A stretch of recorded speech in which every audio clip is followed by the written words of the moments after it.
കൂടുതൽ മനുഷ്യനോ പക്ഷികൾക്കോ? കൊല്ലം ജില്ലയിലെ ചന്ദനത്തോപ്പിൽ ഒരു വിചിത്ര കാഴ്ച. ഈ വിചിത്രമായ കാഴ്ച ഒന്ന് കണ്ടു നോക്കിയാലോ? മനുഷ്യനേക്കാൾ ക്ഷമയുള്ള ഒരു കാക്ക.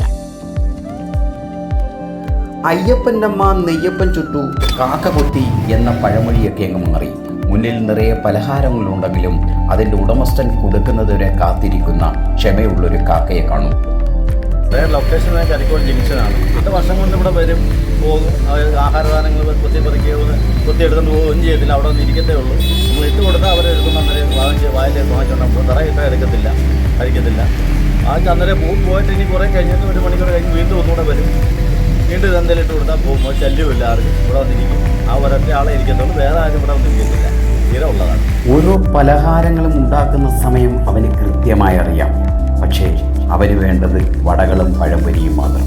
വ്യൂ കേരള ന്യൂസ്, കൊല്ലം.